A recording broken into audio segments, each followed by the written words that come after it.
We're gonna need to take this one screw out. If you're following along, you know that this is the part where in the last video I got carried away and started going into the build. We weren't doing the build. Now we're doing the build. Let's jump into it, starting with the slab. As always, I started my shopping at Lowe's and picked up a few items. By the way, I've got links in the description so you can shop online and not have to go to the store in person. So that's where the old air conditioner was. One day, maybe I'll paint it. But for now, I've got the whole patch, it's sealed. And we're gonna put the outdoor unit right here. And we've got this old Cobalt drum mixer and a whole bunch of fast setting concrete. I've got 10 bags. I don't know, we'll see. I'll probably end up short just because that's how things go. The next thing I did was picked out a bunch of big rocks. I want to get the rebar off of the ground. That way it doesn't rust if it comes in contact. This is me using a dull blade to cut apart some really old bent up rebar I had laying around from an old project. I laid the rebar across the rocks that I had previously placed in here. You know, just kind of got it in. Wasn't being too picky about it.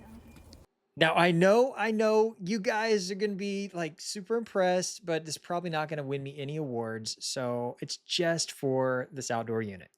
And the first thing I did was kick some rebar out of the way and dropped this bag into the mixer, and didn't have enough water in there, so I'm just inhaling dust. Safety first. But after adding a little bit of water and getting it to the right consistency, we are finally ready to pour our first batch of probably 6.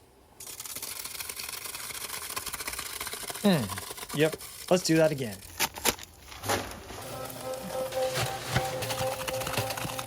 All right, 3 more times. Nah, I'm just kidding. I'm not gonna make you watch me do this. Some nice clean rocks. So I'm just shy of how much I actually need. So I'm going to sink some rocks in here. Basically just taking up space. All right, boys, I want you all to go rinse your hands, please. I know that long-term exposure to cement is not great for you, and they really just wanted to see what it felt like. So I let them do it. And remember, I'm not a professional concrete guy or an electrician. I'm just a dad who's a homesteader, and I'm just sharing what I'm doing. Whoa. My hand can fit that? I can't. Now you'll come back in about 3 years and go, my hand was that tiny? Yeah. Mine's about to be that size. Honestly, this was a ton of fun and hopefully something they're going to remember for the rest of their lives. But while this thing is curing, let's jump back into the barn and let's get this head unit on the wall. Got one screw you got to take out back here. And this releases your bracket. And that's what's going to mount to the wall up here, which is going to allow you to easily hang this. And when I say easy, it is super easy. By the way, this is for, I already said this, for the 9,000 BTU unit. If you want to see the 24,000 BTU hybrid inverter, which is super cool because it allows you to use solar panels directly into the unit itself, which is one of the best entries to solar that I know of. Check that out right here. This is our condensation line. Here's the thing. I don't know why they always ship it this way, where the condensation line is on the right and the rest of your line set for the copper, which you can see here, is on the left. Ooh, that's a nice addition. They've got this like spring stuff around here. That wasn't on the 24 unit or 24,000 BTU unit. However, you can pop it off on this side and then you can put it on this side.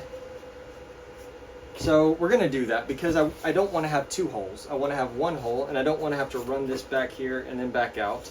So we're going to pop this off, and then we're going to stick it on this side.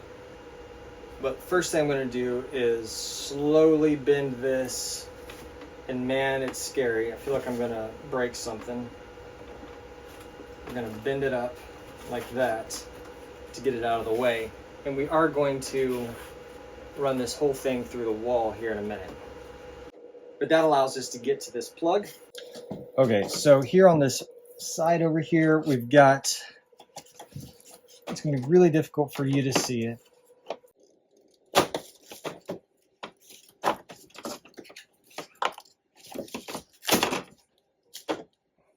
Okay. So it's really tough to see, but you've got this guy right here that's going to slide. There's a little knob down here, and it slides over and just hooks onto it. So it goes right here, and it slides over here. So we're going to go to the other side and pull the plug off and plug this hole with the plug, and then move this to the other side. So over here we've got the plug. Just going to pull this out just like that. Super easy. And put it back in the other side. It comes out easier than it goes in. Now we're back over to this side, and we've got our little nub right here, which I'm going to be in the way of, right there. So we need to put this on in a way that it allows it to slide over and hook onto it. So put it on there. And the last thing that's in the box is the AC cable that is going to run from the head unit to the outside unit. And I didn't see it because it was underneath the unit when I pulled it out, but here it is. And half of it's going to go to the indoor unit and the other half is going to go to the outdoor unit. So in order to do so, we need to open the front panel. So I like to just pull over here on the sides, pop that up.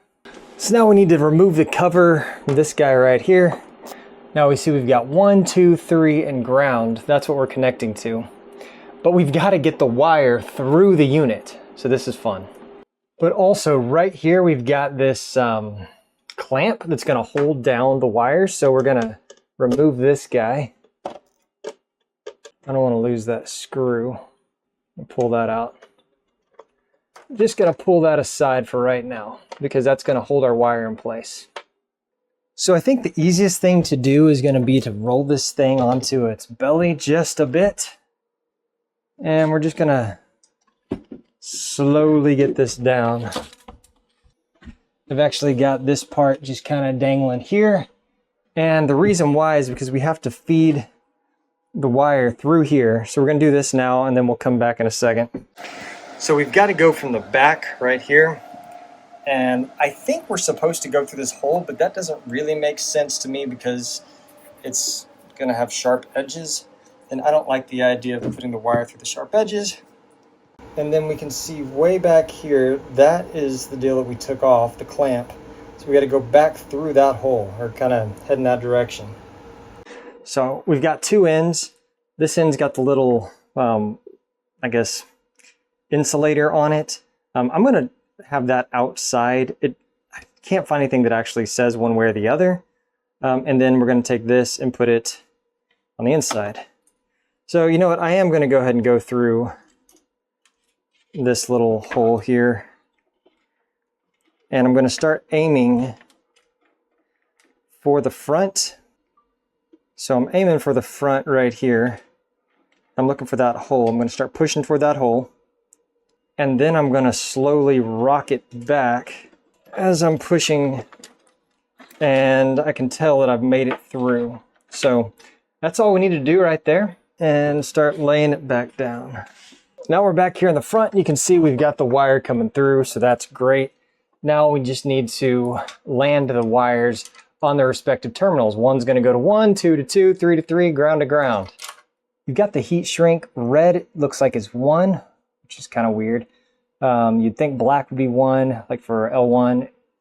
And then we've got black is 2. So at least on mine, 1 is red, black, 2 is black, 3 is white, and then we have ground.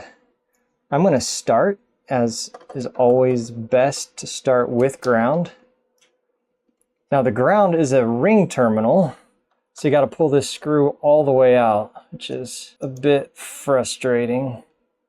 But I guess they just really don't want that one to come out.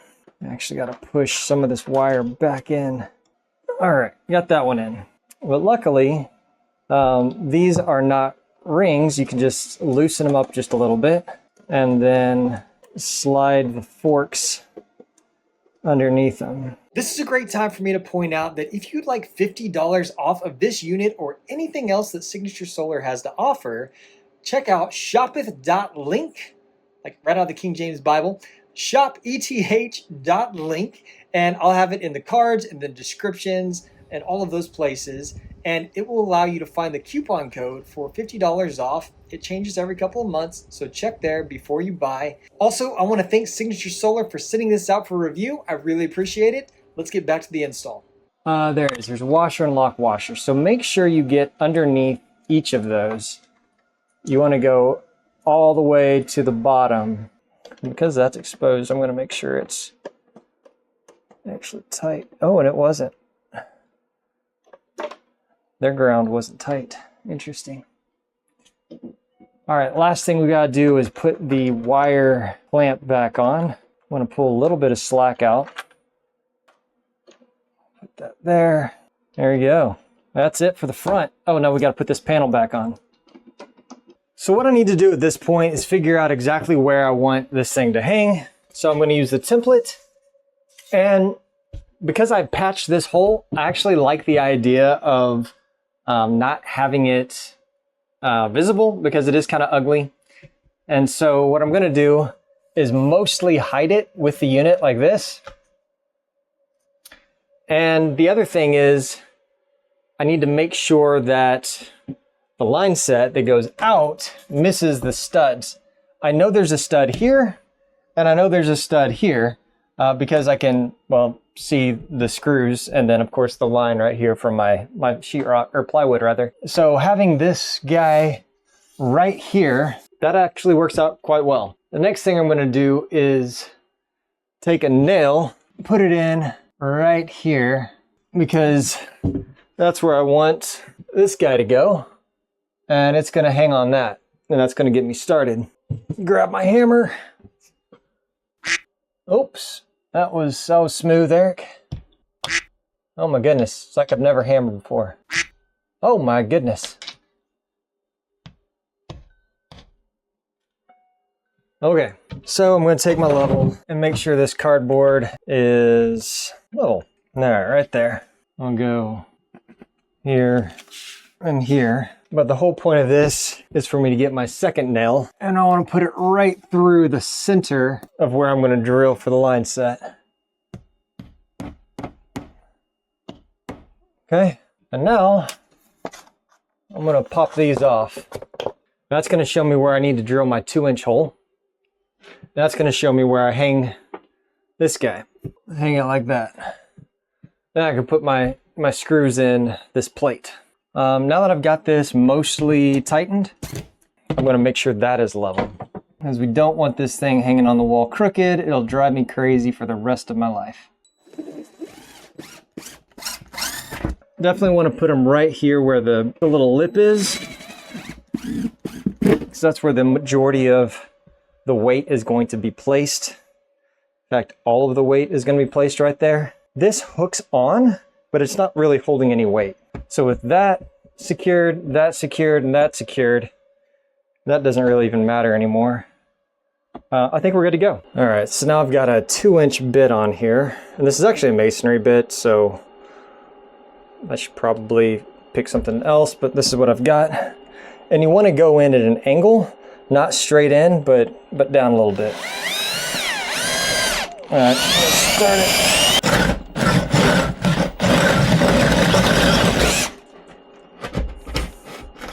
I gotta cut that insulation. Oh, gotta cut that insulation out. So I've got the hole cleared out from the insulation, so I'm gonna stick this guy in. And of course, remember I'm going in at an angle. Gotta get that in there. I like that, and it's at a nice angle. So if we look at it straight on, you can see it kind of tilts down. So next thing to do is feed all this stuff through the hole, because I want to tape all of this together. We've got this wire, we've got the tube, and then of course we've got the copper line set. Super important, don't kink or damage this copper, because that will ruin everything for you. I'm going to undo this because I'm going to feed through most of this right now. The cool air coming out of that hole feels great.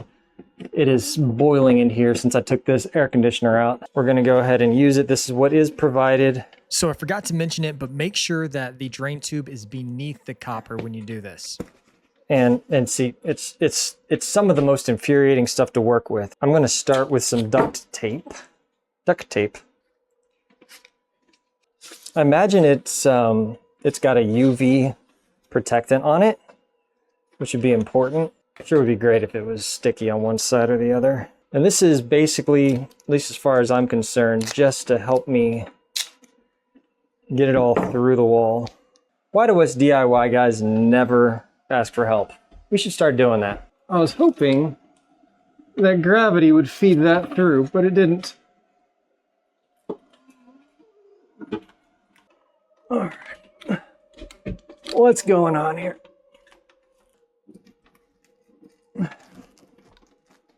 Oh yeah, all right. The darn tube doesn't want to go through. Did it go through? I think so. It's definitely a two-person job. You got it up.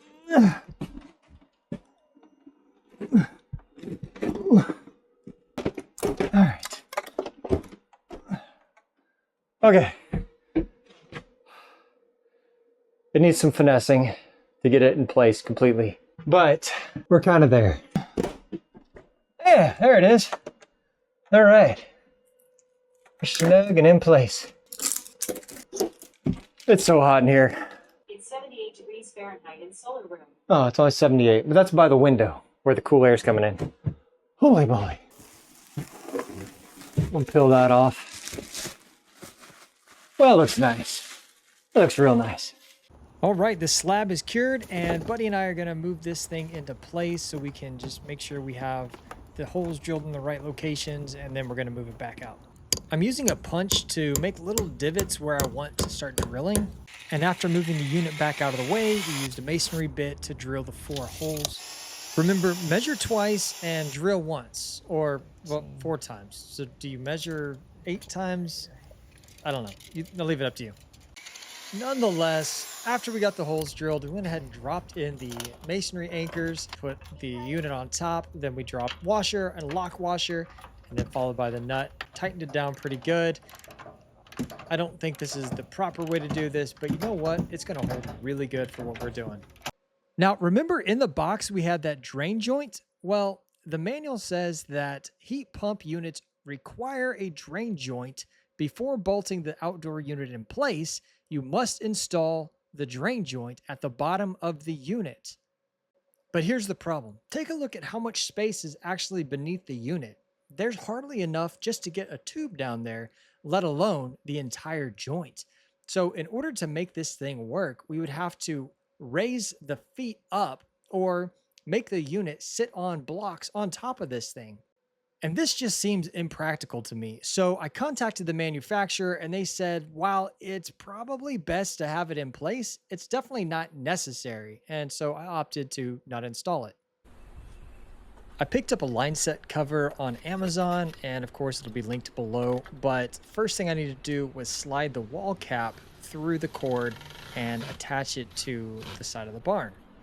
And then I took the line set and I slowly and carefully bent it down, making sure I didn't crimp either the copper or the drain tube, because you want to make sure you don't flood the inside of your house and that your AC unit works properly.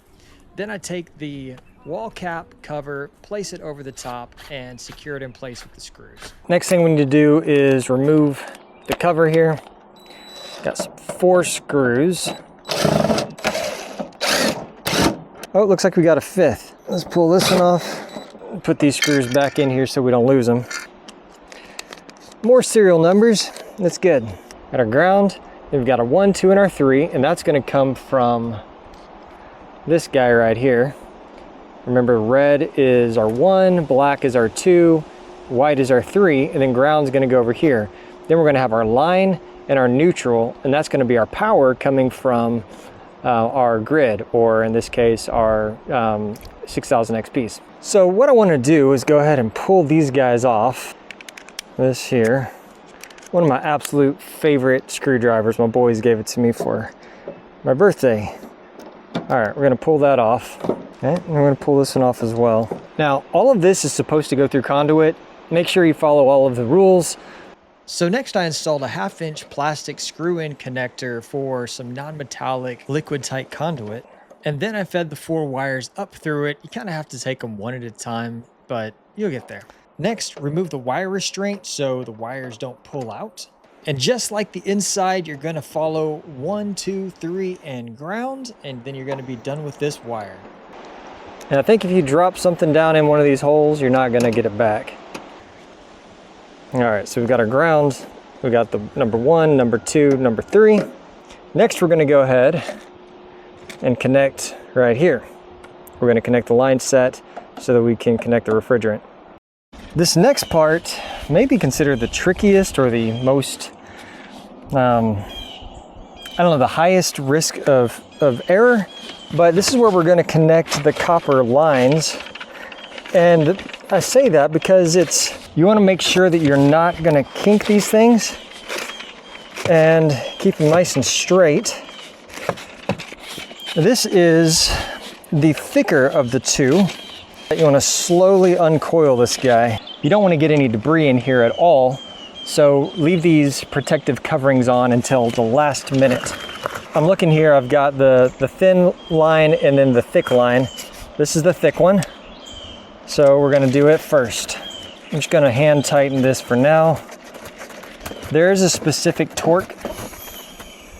Ooh, I actually heard some refrigerant pass through. I didn't know that was going to happen. I thought all the refrigerant was kept in the unit. As I was saying, I don't have the ability to get the proper torques, so I'm going to get it snug. Of course, best practice is to torque it properly. All right, that's pretty darn tight. We've done this once already, easy peasy.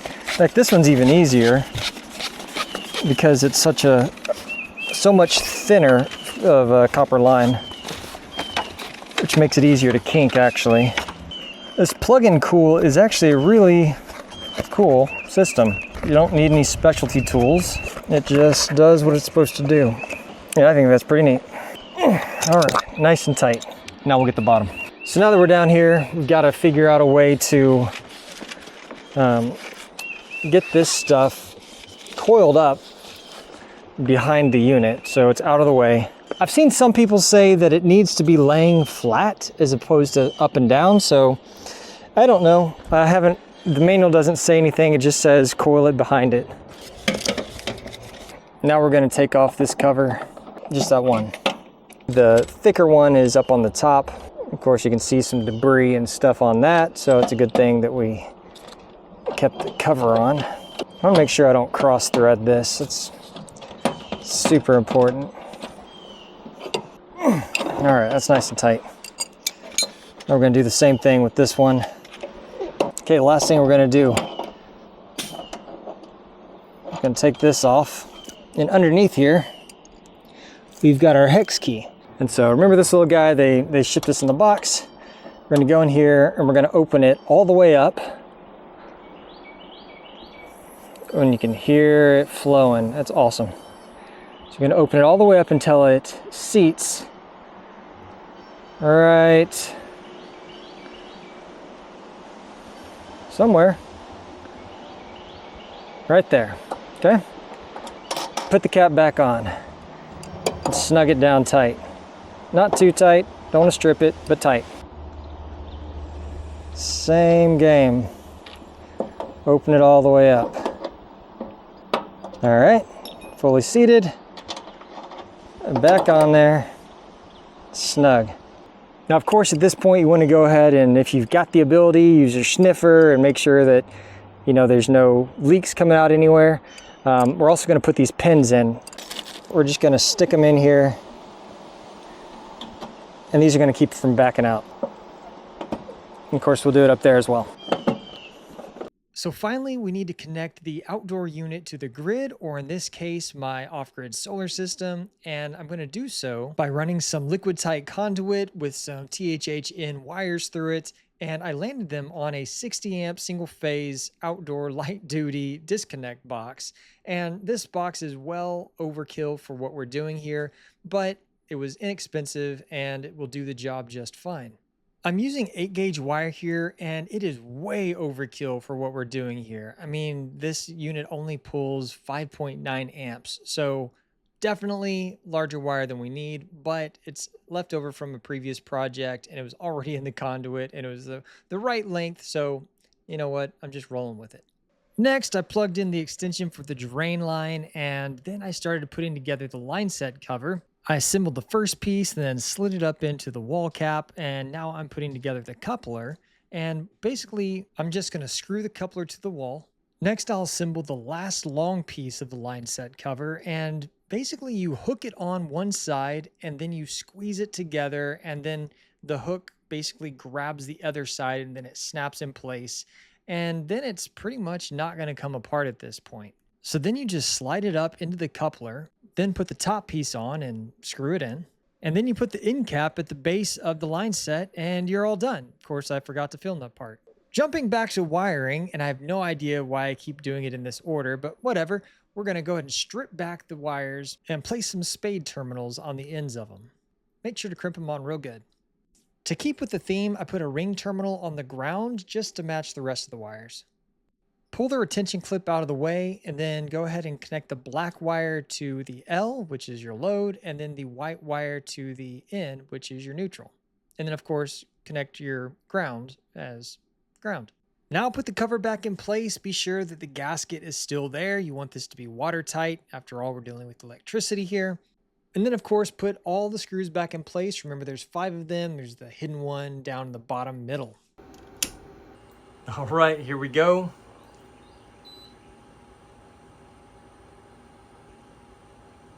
All right, now it's on Celsius. Oh man, it's blowing. It feels good. I gotta figure out how to get it back onto Fahrenheit, and it's a button combination. I'll figure it out and let you know. It is cooling so well. On the next video, we are going to go into the settings. We're gonna get it set up on the app. We're gonna get the remote fixed. We're gonna do all the things. See you on the next one.